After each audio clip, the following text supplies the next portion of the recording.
Shri Sachchidananda Sadhguru Sainath Maharaj key జై. సద్గురు శ్రీ సాయినాథుని Sharad Babuji key జై. శరచంద్రికలు మొదటి భాగంలో జీవితం. భక్తుడు. పారమార్థిక జీవితం, ప్రాపంచిక జీవితం వేర్వేరా? మనం వాటిని ఎలా సమన్వయం పరుచుకోగలం? గురువుగారు: వాస్తవానికి రెండు జీవితాలంటూ ఏమీ లేవు. నీవు జీవించేది ఒక్క జీవితాన్ని. అది పారమార్థికమా, ప్రాపంచికమా అనే నిర్ణయం నీ లక్ష్యం మీద, నీ గమ్యం మీద, ఇంకా దేని నుండి నువ్వు నీ ఆనందాన్ని పొందుతున్నావో ఆ మూల కారణం మీద ఆధారపడి ఉంటుంది. ఒకవేళ నీవు ఆనందం లౌకిక విషయాల ద్వారా పొందితే దానిని నీవు ప్రాపంచిక జీవితమని, లేదు మనం పారమార్థిక మనకునే విషయాల ద్వారా పొందితే దానిని ఆధ్యాత్మిక జీవితమని అంటావు. బాబా ఈ రెండింటి మధ్య భేదాన్ని ఎప్పుడూ చూడలేదు. మనుషులంతా ఎందుకోసం పాటుపడుతున్నారో, ఒక మనిషి ప్రయాసకు ఆధారమైన నిజమైన మూల కారణమేమిటో ఆయన చూశారు. అది లౌకికంగా కానీ, పారమార్థికమైన ప్రయత్నం కానీ, అసలు మనుషులు ఎందుకు ఆరాటపడతారు? అది ఆనందం కోసం, తృప్తి కోసం. సాధారణంగా ప్రాపంచిక విషయాల ద్వారా మాత్రమే ఆనందం వస్తుందని అందరూ అనుకుంటారు. ఒకవేళ లేదు లేదు అది ఆనందం కాదు అని ఎవరైనా వాళ్ళకి చెప్పినా కూడా వాళ్ళింకా దానిని ఆనందంగానే అనుభవం పొందుతుంటారు. వాళ్ళు డబ్బు కావాలనుకుంటారు, లేదా వాళ్ళకో సమస్య ఉంది, అది తీరితే గాని వాళ్ళు ఆనందంగా ఉండలేరు. నీవు ఇదంతా మాయ, నిజమైన ఆనందం ఆవల ఎక్కడో ఉంటుంది అని అంటే గౌరవం కొద్దీ వాళ్ళు వింటారేమో కానీ అది వాళ్లకు హృదయగతం కాదు. అదీగాక అసలు వాళ్ళకది నిజంగా అర్థమవదు. కనుక బాబా ఏం చేస్తారంటే మొదట మన కోరికలను తమ శక్తితో తీరుస్తారు.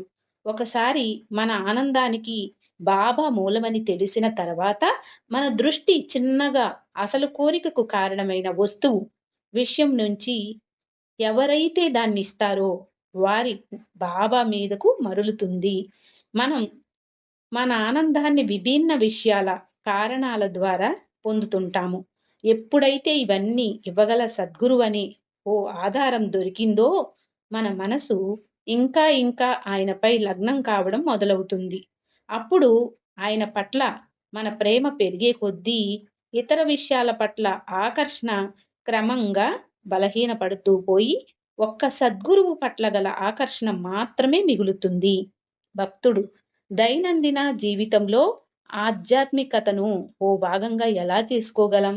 గురువుగారు: నీవెందుకు జీవితాన్ని ఆధ్యాత్మికమైనది, ఆధ్యాత్మికము కానిది అని విభజిస్తావు?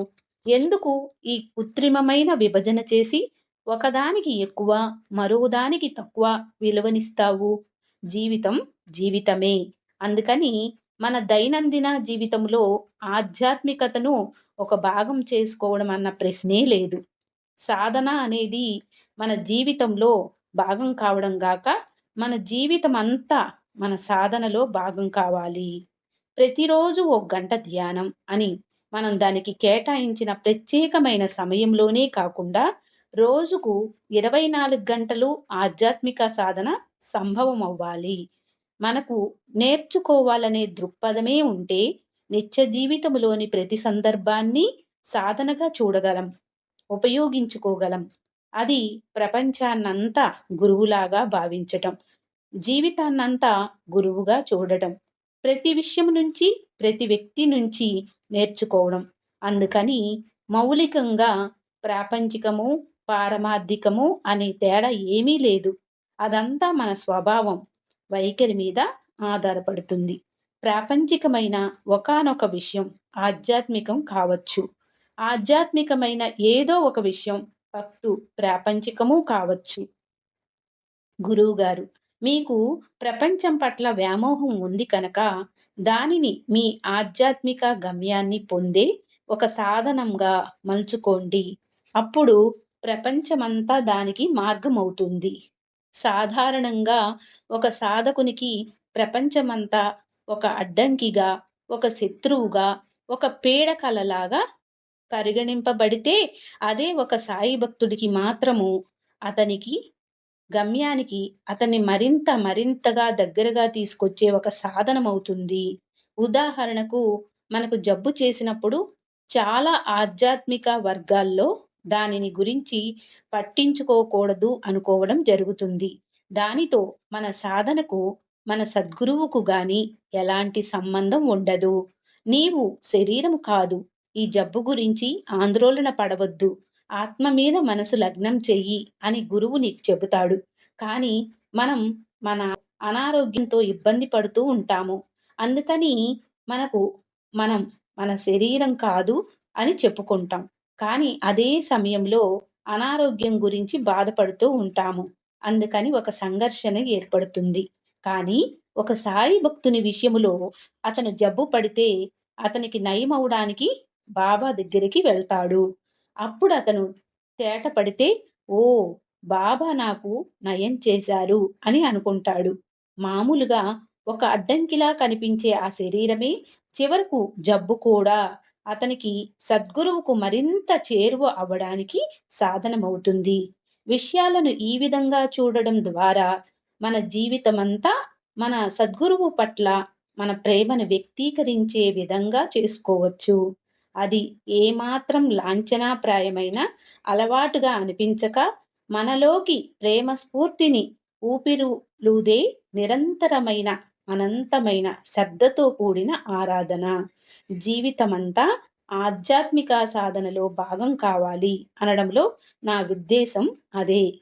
గురువుగారు కోరికలు ఉండడం మంచిది కాదని, అవి పారమార్థికమైనవై కావని చెప్పి కోరికలను వదిలిపెట్టమని, కోరికలను త్యజించమని బాబా తన భక్తులను ఎన్నడూ అడగలేదు. మనకు గల వివిధ ఆకర్షణలను ఆయన బాబా నెమ్మదిగా తన పట్ల ఎనలేని ఆకర్షణగా మారుస్తారు. ఉదాహరణకు ఒక వ్యాపారస్తుడు ఉన్నాడనుకోండి. ఒకసారి అతను బాబా దగ్గరికి వచ్చాక ఏదైనా నిర్ణయం తీసుకునే ముందు బాబాను ప్రార్థించి తద్వారా అతను విజయం సాధిస్తాడు. కాబట్టి అతని వ్యాపార విజయం అతన్ని బాబాతో కలుపుతుంది. వ్యాపారం అతని సద్గురువు నుండి దూరం చేయటం లేదు.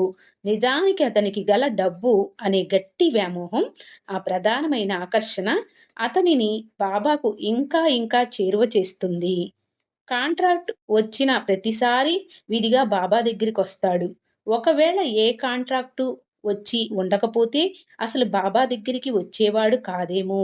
గురువుగారు నవ్వుతూ, అసలు పారమార్థికం కాదు అని అనుకునే వ్యాపారం అతనిని పారమార్థికం అని అనబడే దాని వైపుకు లాగుతుంది. ఈ పరివర్తన ఎలా తీసుకురావాలో బాబాకు తెలుసు. ఇలాగా అతని జీవితం వ్యాపారం మీద ఆధారపడి ఉంది. కానీ ఆ వ్యాపారం బాబా మీద ఆధారపడి ఉన్నందువల్ల చివరకు అతని జీవితం సమస్తం బాబా మీద ఆధారపడి ఉంటుంది. ఈ ఆకర్షణలు, రగులుతున్న కోరికలు ఇవన్నీ అక్కడ ఇక్కడ చల్లా చెదురుగా పడి మండుతున్న చిన్న చిన్న పుల్లల్లాంటివి. బాబా వీటినన్నిటినీ ఒక దగ్గరికి చేర్చి పెద్ద జ్వాలలాగా మార్చాలనుకుంటున్నారు. అది మార్గం. గురువుగారు ఒకసారి తన కోరిక తీరి భక్తునికి ఆ అనుభవం తన సద్గురువు ద్వారా వచ్చిందని తెలిసాక వారిద్దరి మధ్య నుండే ప్రేమానుబంధం భక్తునిలో పరివర్తన దారి తీస్తుంది. ఇక్కడ లక్ష్యం ఆ కోరిక తీరడం కాదు, పరివర్తన. భక్తుడు కానీ భక్తుని పరంగా చూస్తే చాలా సందర్భాలలో కోరిక తీరడమే లక్ష్యంగా కనిపిస్తుంది. గురువుగారు వాళ్లకు అలాగే ఉంటుంది. పరివర్తన కోసం వాళ్ళు ఎదురు చూడకపోవచ్చు. కానీ వాళ్ళ కోరికలు బాబా తీరిస్తే మాత్రం అది పరివర్తన కోసమే. అది వాళ్లకు తెలియకపోవచ్చు. అది ముఖ్యం కాదు. ఆ అనుభవాన్ని ఇచ్చింది మాత్రం బాబా అని తెలుసుకుంటే చాలు. గురువుగారు మనందరికీ ఏదో కొరత ఉంటుంది. కానీ అదేంటో మనకు తెలియదు. కాబట్టి ఇది ఆనందం ఇవ్వచ్చు, లేకపోతే అది నాకు ఆనందం ఇవ్వచ్చు అని ప్రయోగాలు చేస్తాము. ఆ కొరతను తెలుసుకోవడానికి ప్రపంచమంతా ప్రయోగాలు చేస్తుంది, పరిశ్రమిస్తుంది. వివిధ మార్గాలలో ఆధ్యాత్మికత అని పిలువబడేది కూడా ఓ మార్గం. ఆనందం కోసం ప్రయత్నిస్తున్నంత వరకు ప్రతి ఒక్కరూ సాధకులే. అందరూ ఆధ్యాత్మిక పదంలోనే ఉన్నారు. అందరూ ప్రయత్నిస్తున్నారు. ప్రయత్నించే పద్ధతిని అనుసరించి దారులు వేరవుతాయి. మనిషికి స్వభావరీత్యా ఆనందం అనేది ప్రాథమిక అవసరం. అలా కాకపోతే ఆధ్యాత్మికతకు అర్థం లేదు. ఉదాహరణకు, ఒక వ్యక్తి డబ్బు కోసం కష్టపడుతున్నాడు అనుకుందాం. డబ్బు ఎందుకు? ఆనందం కోసం. అధికారం ఎందుకు? ఆనందం కోసం. సంబంధ బాంధవ్యాలు, స్నేహితులు ఎందుకు? ఆనందం కోసం. వేల కొలది రకరకాల మార్గాలు ఉన్నాయి. ప్రతి ఒక్కరూ ప్రయత్నిస్తున్నారు. ఆనందం కోసం సమస్త ప్రపంచం ప్రయత్నిస్తుంది, పరిశ్రమిస్తుంది. మానవులంతా ప్రయత్నిస్తున్న ఈ లక్షలాది పద్ధతుల్లో ఇప్పటికీ ఇంకా ఆవిష్కృతమవుతున్నటువంటి వాటిల్లో మన మార్గంలో మనము ప్రయత్నిస్తున్నాము. ఈ మార్గంలో ప్రయత్నించడం వల్ల బహుశా మనం ఏదో పొందుతాము. అది మహాత్ములు ప్రవచించినటువంటి ఇతరాత్ర దేని మీద ఆధారపడనటువంటి ఓ ఆనందం. ఆనందం కోసం తపించడం అన్నది మానవుని సమస్య. మానవుని నైజమైన ఆ సమస్యకు మాత్రమే మనం ప్రతిస్పందిస్తున్నాం. ప్రతి ఒక్కరూ కూడా ప్రత్యేకమైనటువంటి పద్ధతుల్లో పరిష్కరించుకోవడానికి ఇదేదో మనకు మాత్రమే గల ప్రత్యేకమైనటువంటి సమస్య కాదు. అది అసాధారణమైన రోగమేమీ కాదు. అది ఒక సామాన్యమైన బాధ. మార్గాలే వేరు. కొన్నిటిని ఆధ్యాత్మికమని, కొన్నిటిని ప్రాపంచికమని ముద్ర వేశారు. నేను మనుషులందరికీ ఉండే ప్రాథమికమైన తపన గురించి మాట్లాడుతున్నాను. ఆనందానికి అందరూ అర్హులే, అందరూ సమర్థులే, అందరూ అన్వేషిస్తున్నారు. ప్రతి ఒక్కరూ ఆ అన్వేషణ కొనసాగిస్తే, అన్వేషణలో నిజాయితీ ఉంటే అందరూ దానిని తప్పక పొంది తీరుతారు. శ్రీ సచ్చిదానంద సద్గురు సాయినాథ్ మహారాజ్ की जय। सद्गुरु श्री साईनाथुनि शरद बाबूजी की जय।